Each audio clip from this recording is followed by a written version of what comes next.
Boy, Joe Scarborough had a nerve out, didn't he? He wrote a piece for the Washington Post, an op-ed piece, about how screwed up Trump is, and I keep hearing more and more of the Republican so-called leadership, with a few notable exceptions, like the guy with the mouthful of cow shit, Jeff Sessions. He's on board with Trump now.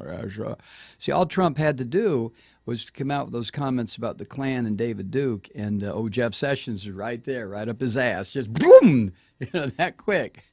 Jeff Sessions is one of them old conservative citizen council boys, right, Jeff? You rat bastard. But the real Republicans, bless their hearts, not bless their hearts, piss on them, hope they all just step out in front of an oncoming train. But the real Republicans are aren't they? They're freaking out about Trump, just freaking out. Woo! They're going now. I was listening a bit on MSNBC tonight. Christy Todd Whitman, a Republican who was George W. Bush's EPA administrator until she said this is bullshit and quit. But Christy Todd Whitman is saying that she may hold her nose and vote for Hillary Clinton if the choice is Trump and Clinton. And she said, I probably wouldn't have to hold my nose that much or something to that effect. But the Republicans are just losing it. They created this asshole. The Republican Party has been talking in dog whistles and coded language now ever since Reagan went down to Mississippi, where the 3 civil rights workers were butchered, and gave his speech. He was going to run for re-election. Everybody knows what the Republicans have been talking about. Everybody knows this shit. Except apparently this brain-dead, blind, unable to speak, filthy corporate media we have. Oh, they're all shocked, I tell you, that Donald Trump, who started out as a joke, now is going to be the Republican nominee for president. Gee. But to watch these people just, oh my God, they're just running around like all their asses are on fire, and they don't know what all the Republicans, what are we going to do? What are we going to do? Because if Trump gets on the ballot, I realize Trump has an awful lot of support among the real assholes in this country. Of course he does. But in a head-to-head with Hillary or Bernie Sanders or Abe Snake, it doesn't make any difference. The American people, too many Americans say, this guy is so full of shit, he's like a Christmas goose. They're not going to vote for him. But what will happen, and this is why the Republicans are not upset about what he's saying. Oh, hell no. They've been saying it for 35 years. They're not upset with what he's saying. They're upset because when he gets taken down by a Democrat and he's at the top of the ticket, there are what, 30... I think there are 22 Senate seats held by Republicans that are up for re-election. And if Trump takes the whole fucking thing down, they're going down too, which I think is wonderful. Wonderful. Who would have thought that a Trojan horse like this idiotic Donald Trump would be the one to destroy the Republican Party? And I've got to tell you, it is just such fun to watch this happen. I mean, I'm at the point now, Molly's trying to eat her oatmeal in the morning, and I've got MSNBC on, and I've got it muted. I don't want her to hear this bullshit, but she hears enough as it is.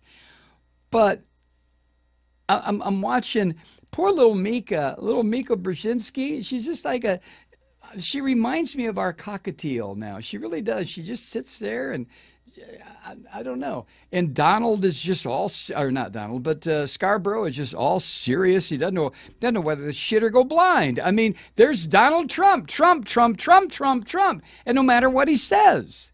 I mean, MSNBC Joe Scarborough's so freaked out about this, they're playing CNN videotape of Jake Tapper talking to Trump, and Trump saying, who? David Duke? I don't know. I don't know these groups. Oh, that's right. I had a bad earpiece. Jesus Christ. And old Trump, I mean Scarborough. I got to share some of this with you. This was this morning, I think. Scarborough said, "It's breathtaking." That is disqualifying right there to say you don't know about the Klan? You don't know about David Duke? Oh, Joe. Oh, son of a bitch. That's disqualifying? Oh, give me a break. This is what you Republicans have been doing for 35 years. Stop it. Anyway, he was talking about Trump's, ignorance, feigned interest of the Klan and Duke. Scarborough said the most stunning thing about this latest development is that it's not buying him a single vote. And a pig's ass it is. And come on, Scarborough, wake up. You're from the Florida Panhandle. You're from redneck heaven. The Florida Panhandle is South Alabama. Don't. This is what gets me about these Republicans. This is what he said, Scarborough. I mean, is he really so stupid that he thinks Southerners aren't offended by the KKK and David Duke? Is he really so ignorant of Southern voters that he thinks this is the way to their heart? To go neutral, to play Switzerland when you're talking about the Klan? And to say he doesn't know enough information about the Klan to condemn them? Exactly what does Donald Trump expect to learn in the next 24 hours about the Klan? Oh, Joe. Oh, morning, Joe. In a way, I almost said in a way I feel sorry for these clowns, but I don't. I just feel like, they've been putting out this wave of ignorance and bullshit, these Republicans, especially the media types, this wave after wave of bullshit for 3.5 decades. And you know what goes around comes around, right? So they push this tidal wave of smelly political bullshit across the fruited plain, with the pig, Limbaugh, and the rest of these swine, and all these righteous, self-righteous, right-wing Republicans, and now it's come right back around in the persona of Donald Trump, and is going to drown them. And I just can't wait. Hi, Truth Seekers. Mike Malloy here. The Progressive Voices Network brings you commercial-free commentary from today's leading progressive radio hosts and pundits, like me, Mike Malloy, 24 hours a day. I'm not your typical old guy from the 80s or the 90s talk radio host, and Progressive Voices is not your typical talk radio network. It's a listener-supported nonprofit with no corporate control whatsoever over our broadcast. So hosts like me, Mike Malloy, are free to rant and scream and carry on about whatever we like. We're often controversial, but we're never boring. You can begin in the morning with Bill Press and then end your day screaming with me, Mike Malloy, weeknights, 9 p.m. in the East, 6 p.m. in the West on the Progressive Voices Network. Always progressive, always on. I'm Mike Malloy. Keep it lit.